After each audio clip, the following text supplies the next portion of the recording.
할렐루야. 이 성탄의 아침에 예수 그리스도의 넘치는 은혜가 우리 모두에게 함께 임하기를 바랍니다. 메리 크리스마스. 무슨 뜻인지 다 아시죠? 우리가 쓰는 말 중에 흔히 쓰는데 뜻을 모르고 쓰는 말이 참 많아요. 건배! 무슨 뜻입니까? 잔을 말리자, 그런 뜻이에요. 근데 뭐 그런 뜻 모르고 그냥 위하여 이러고 건배 이렇게 하는데, 메리 크리스마스는, 메리는 즐겁다, 크리스마스는 그리스도 플러스 마스, 그리스도는 예수 그리스도, 마스는 예배. 그래서 예수님께 예배하자. 그러니까 여러분들이 이 자리에 참석하신 것은 크리스마스 이 절기를 제대로 잘 지키시는 것입니다. 이 시간에 다른 데 계시면 대단히 죄송하지만 메리 크리스마스가 아니겠죠? 예수님께 예배드리는 그런 시간을 갖지 않은 것이니까. 오늘 우리 이 세계를 바라볼 때, 또 우리 개인의 삶을 바라볼 때 너무 암울합니다. 소망이 없어요. 희망이 없어요. 12년 동안 최선을 다해서 공부하고 수능을 끝난 아이들이 강원도에 놀러 갔다가 끔찍한 일을 당하지를 않나. 군대 훈련소에서 다 훈련을 마치고 그 수료식에 참석했던 가족들이 돌아오다가 교통사고로 다 목숨을 잃지 않나. 저 인도네시아는 지금 지진 해일로 인해서, 쓰나미로 인해서 수많은 사람들이 목숨을 잃어가고 있습니다. 그야말로 이 세상을 조금만 깊이 들여다보면 희망이 없어요. 소망이 없습니다. 그래서 우리 전도서의 기자인 솔로몬이 전도서를 쓰면서 시작과 끝에 이런 말을 했어요. 전도서 1장 1절로 4절을 같이 읽어보실까요? 시작.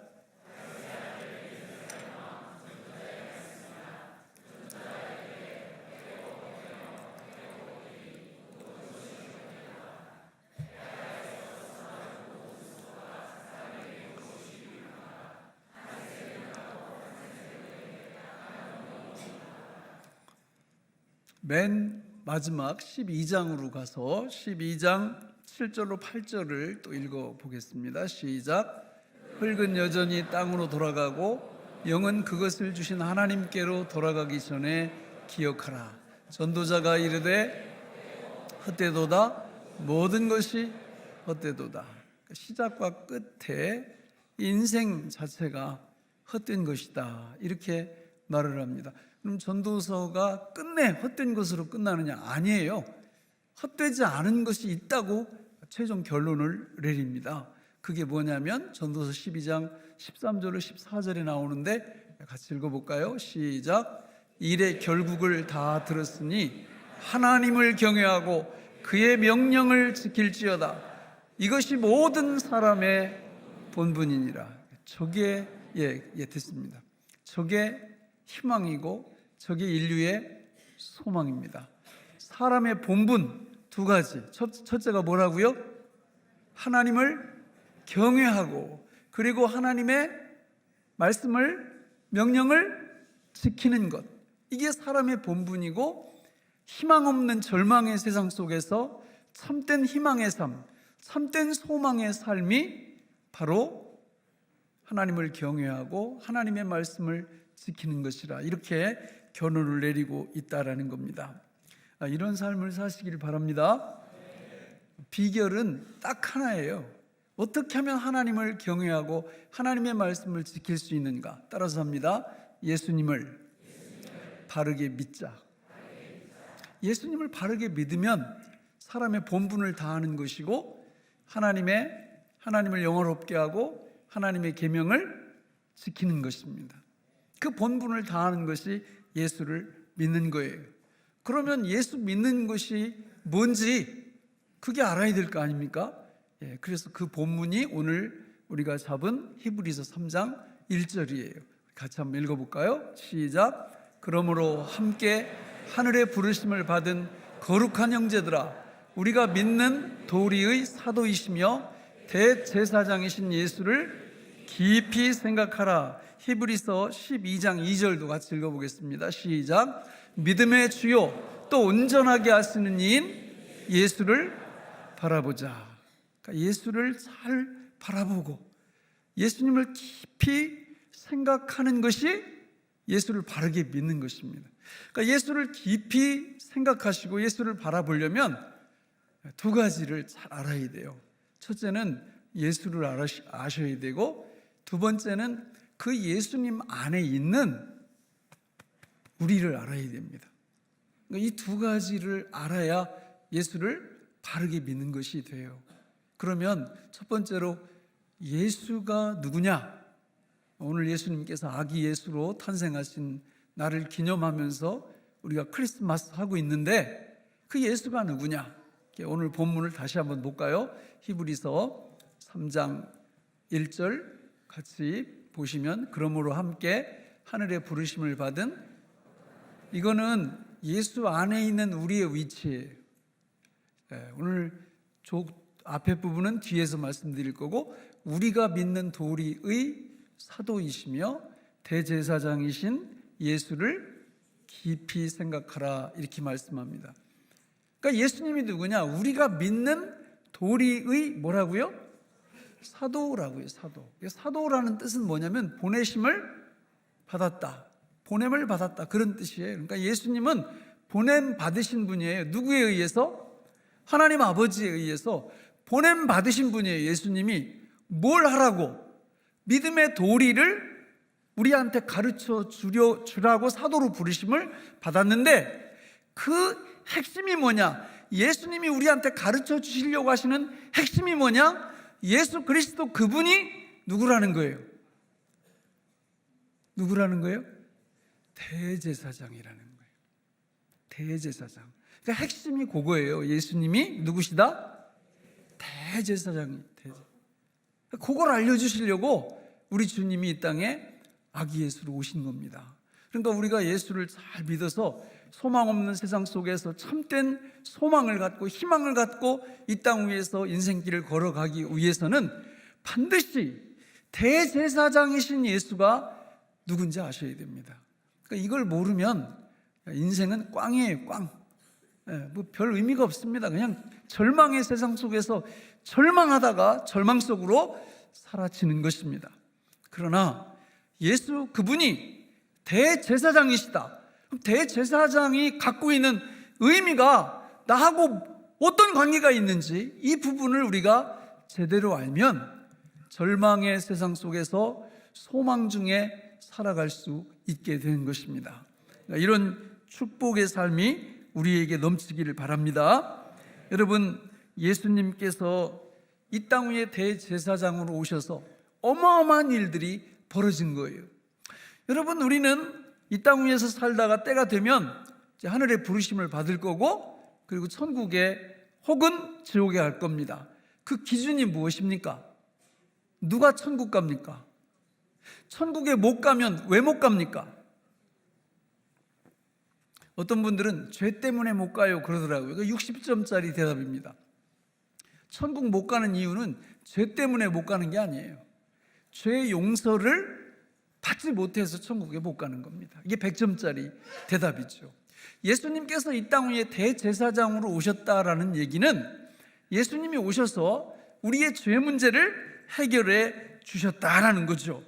그래서 이거를 우리가 어떻게 생각하라고요? 깊이 생각하고 예수님을 바라봐야 된다는 거예요. 이것을 깊이 생각하지 않으면 답이 없어요. 답이 인생길에는 희망이 없어요. 소망이 없습니다. 그러나 예수 그리스도 그분이 대제사장이심을 깊이 생각해서 그 의미를 제대로 알고 믿으면 희망이 있다, 그 말이죠. 이 일은요, 예수님께서 하루 이틀 생각하셔서 이 땅 위에 대제사장으로 오신 것이 아니에요. 성경에 보면 에베소서 1장 3절 4절에 보면 이렇게 기록하고 있죠. 시작. 찬송하리로다 곧 우리 주 예수 그리스도의 아버지께서 그리스도 안에서 하늘에 속한 신령한 복을 우리에게 주시되 곧 창세 전에 그리스도 안에서 우리를 택하사 우리로 사랑 안에서 그 앞에 거룩하고 흠이 없게 하시려고. 띄워놓으세요. 그 구절 저 보세요. 창세 전에 누구 안에서? 저 말은 어마어마한 이야기들을 다 담고 있는 말이에요.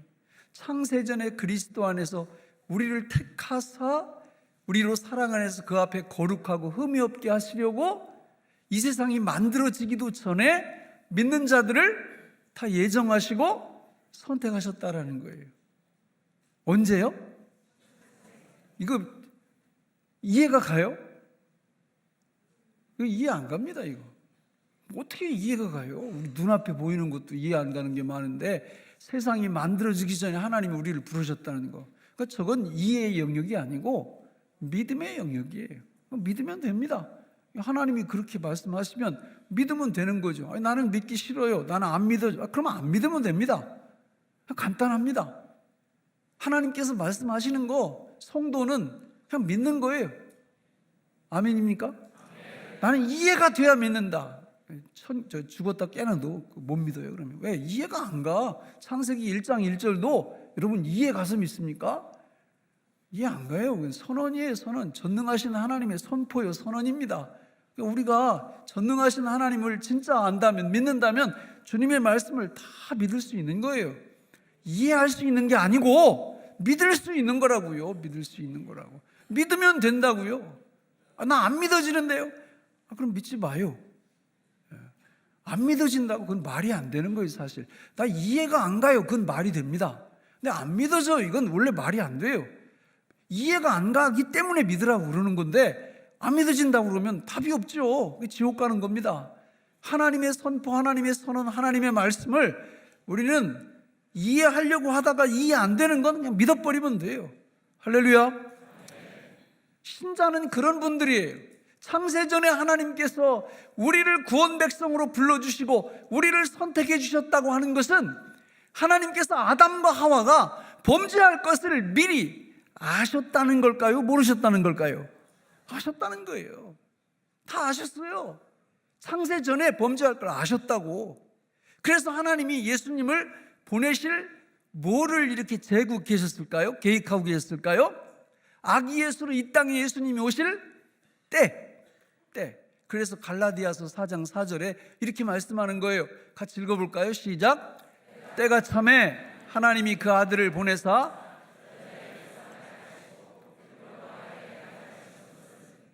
자, 때가 참에 누가 오셨다고요? 예수님이 오셨다고. 목욕탕에 간 게 아니고. 때가 참에 예수님이 아기 예수로 이 땅에 오셨다는 겁니다. 저 때는 언제 정하셨을까요? 창세전에 하나님이 정해놓으신 거예요. 저 때를. 그리고 지금부터 2000여 년 전에 우리 예수님이 정확히 인간의 몸을 입고 이 땅에 하나님의 시간표에 맞춰서 오셨다라는 겁니다. 믿습니까? 여러분, 때와 기한은 누구한테 달려있을까요? 하나님께 달려있어요.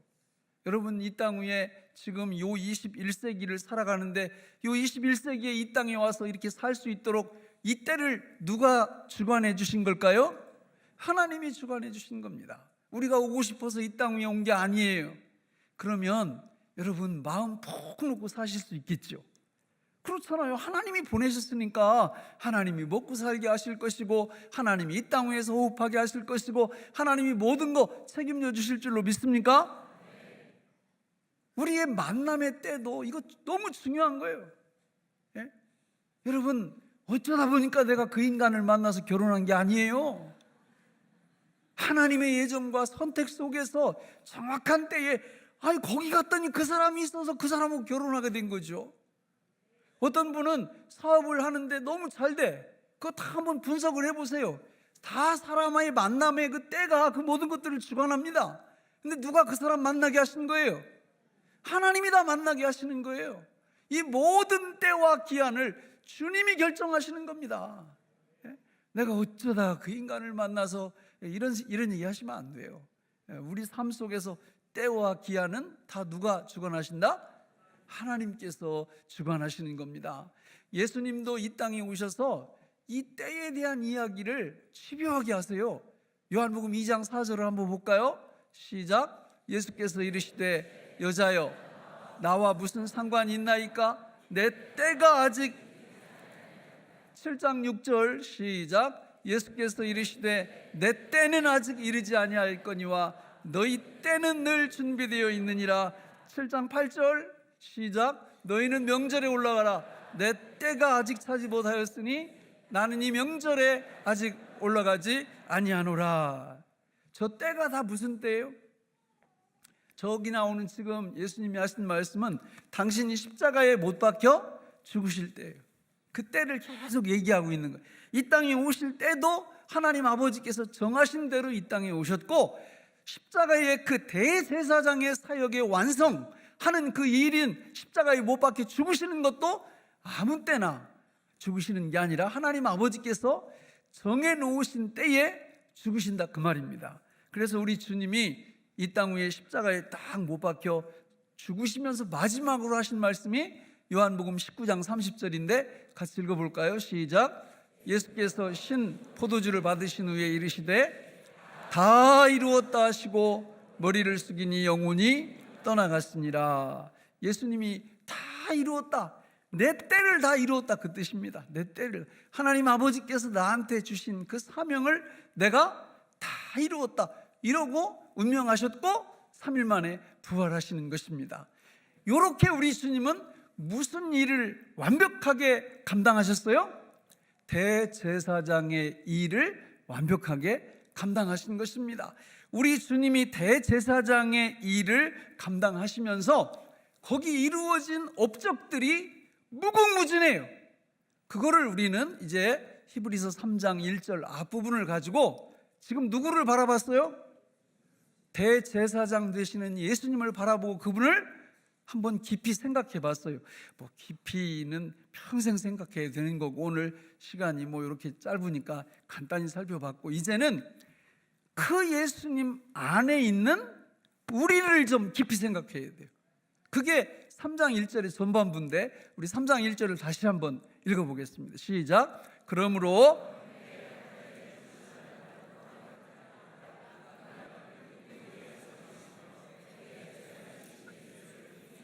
저 앞부분을 보세요. 그러므로 함께 하늘에 뭘 받았다고요? 저 말이 얼마나 영광스러운 말인지. 그 다음에 우리한테 뭐라고 불러요? 거룩한 형제들아. 저걸 깊이 생각해야 돼요. 예수님 그분을 깊이 생각하고 그분을 바라보는 거, 이게 첫 번째로 가장 중요하고, 두 번째는 그 예수님 안에 들어있는 우리가 얼마나 영광스러운 존재인지를 바라볼 줄 모르면 역시 인생은 꽝입니다. 꽝. 둘 다 연결되어 있지만 예수 그리스도 안에 있는 우리가 얼마나 존귀한 존재인지 바라보면, 깊이 생각하면 살만 나요. 희망이 있어요. 소망이 있어요. 절망의 세상 속에서 진짜 희망이 있다고요. 하나님이 우리를 불러주셨대요. 여러분, 그분이 우리를 불러주신 게 뭐 그리 대수냐 이렇게 생각하면 예수님의 대제사장직 분이 뭐 대수냐 이렇게 생각하는 거예요. 그분이 우리를 불러주셨다라는 것은 에베소서 1장 18절에 보면 이런 말씀이 나와요. 같이 읽어볼까요? 시작. 너희 마음의 눈을 밝히사 그의 부르심의 소망이 무엇이, 거기까지만. 너희 마음에 뭘 밝히사? 눈을 밝히사 그의 부르심의 소망이 뭐예요? 그러니까 우리가 하나님이 나를 불러주셨다, 이게 원래 부르다라는 말, 이게 교회가 무슨 뜻이냐면 교회가 에클레시아라는 뜻이에요. 교회가. 근데 그 에클레시아라는 뜻이 뭐냐면 세상에서 불러냈다, 부름을 받았다 이런 뜻입니다. 예수 믿는 성도를 교회라고 부르거든요. 그럼 성도, 교회가 뭐냐? 세상에서 하나님이 불러내신 사람들이에요. 그러면 불러내시면 어떤 일이 벌어졌기에 불러냄을 받았느냐? 저 말씀에 보니까 우리 마음에 뭐가 밝아져요? 눈이 밝아져요. 그러니까 이 부르심의 소망이 뭔지 아는 분들은 마음에 눈이 있어요. 그리고 마음의 눈이 영안이 확 이렇게 밝아져요.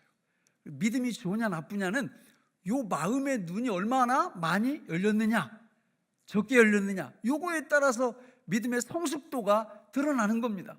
그러니까 믿음이 좋은 분들은 마음의 눈이 활짝 열려져서 하나님이 나를 불러주셨다는 이 축복, 이 영광이 얼마나 엄청난 것인가를 알게 된다 그 말이죠. 얼마나 엄청난 영광일까요? 로마서 8장 16, 17절 한번 보시죠. 같이 읽어보겠습니다. 시작. 성령이 친히 우리의 영과 더불어 우리가 하나님의 자녀인 것을 증언하시나니 자녀이면 또한 상속자 곧 하나님의 상속자요 그리스도와 함께한 상속자니 우리가 그와 함께 영광을 받기 위하여 고난도 함께 받아야 할 것이니라. 부르심을 받은 우리는 뭐라고요? 상속자예요. 누구의 상속자? 하나님이 어떤 분이신데요? 여러분 재산 목록 마음속으로 한번 다 써보세요. 얼마나 소유하고 계신지. 우리는 가끔 이렇게 뉴스나 뭐 예화 이런 걸 통해서 누가 어떤 허름한 사람한테 아주 친절한 그 친절을 베풀었는데 나중에 보니까 이분이 억만장자더라. 그래가지고 뭐 상당히 많은 뭐 유산을 뭐 물려줬다더라. 뭐 이런 얘기를 이렇게 들으면 조금 부러워요.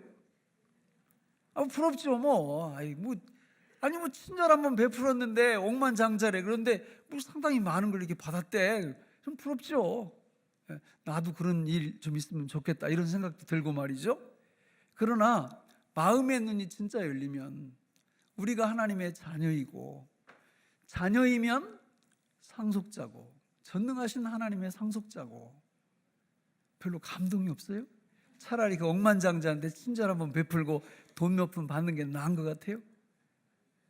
그러면 마음의 눈이 너무 열리지 않은 거예요. 너무 안 열려 있는 거예요. 이게 열리면 그런 거 별로 안 부러워요. 하나님의 상속자 최고의 가치를 가집니다. 늘 감격하는 거죠. 이런 축복을 우리가 천국 가서 누리는 게 아니고 이 땅 위에서부터 누리시기를 바랍니다. 그래서 기도하셔야 돼요. 마음의 눈 밝혀달라고, 크게 열어달라고. 그러면 예수님 대제사장이신 예수님 안에 있는 우리가 두 번째로 어떤 영광에 동참하냐? 히브리서 3장 1절에 보니까 그러므로 함께 부르심을 받은 무슨 형제들아? 거룩한 형제들아. 거룩한 형제. 거룩이 뭐예요? 분리예요. 분리. 뭐와 분리? 죄와 분리네. 죄와 분리. 이거는 이 세상 아까 말씀드렸죠. 왜 지옥 가냐 사람들이? 죄를 용서받지 못해서 지옥 가는 거예요. 그런데 하나님이 지금 우리한테 뭐라고 말씀하시느냐면 거룩한 형제들아. 거룩한 형제들아. 예수를 믿으면 우리의 모든 죄가 대제사장 되시는 예수님에 의해서 완벽하게 해결됐다 그 말입니다. 과거의 죄, 미래의 죄, 현재의 죄, 모든 죄가 대제사장 되시는 예수 그리스도 안에서 해결됐다 그 말이에요. 죄의 능력, 여러분 죄책감, 죄의 형벌, 죄의 능력, 존재 모든 것들로부터 진짜 예수를 믿는다면 다 벗어났다 그 말이에요. 그게 거룩한 형제들아 그 뜻입니다. 마음의 눈이 확 밝아지면 이런 것들이 더 많이 보이고 더 많이 삶 속에서 누려지고 이래서 절망의 세상 속에서 희망 중에 소망 중에 살아갈 수 있는 근거가 되는 거예요. 이런 복을 받으시기를 주님의 이름으로 축원합니다. 말씀을 맺겠습니다. 예수님의 오심은 몇 번일까요? 3번입니다. 예수님의 오심은 3번이에요. 아기 예수로 이 땅 위에 한 번 오셨고 두 번째는 영으로 오셨어요. 성령님은 예수 그리스도의 영이시고 하나님 아버지의 영이십니다. 성령께서 이 땅에 오심은 영으로 오신 예수님이라 이렇게 말해도 됩니다. 그러나 마지막 오심이 남아 있어요. 예수 그리스도의 재림입니다. 우리와 같은 육체, 아니 우리와 다르죠. 육체를 입고 이 땅에 재림의 주로, 심판주로 오실 것입니다. 누가 이 심판의 주를 바르게 영접할 수 있겠습니까? 그것은 바로 오늘 예수 그리스도가 누구신지 깊이 생각하는 분들, 그리고 예수 그리스도 안에 있는 우리가 누군지를 깊이 생각할 줄 아는 진정한 하나님의 백성들만이 예수 그리스도의 재림을 사모할 것입니다. 그래서 마라나타, 주 예수여서 오시옵소서, 이런 신앙 고백 속에서 날마다의 삶을 살아갈 줄로 믿습니다. 이런 복된 인생길 걸어가시기를 예수님의 이름으로 축원합니다. 기도하겠습니다. 하나님 아버지, 오늘 우리에게 주신 이 말씀이 생명의 양식이 되게 하여 주옵소서. 예수님의 이름으로 기도하옵나이다. 아멘.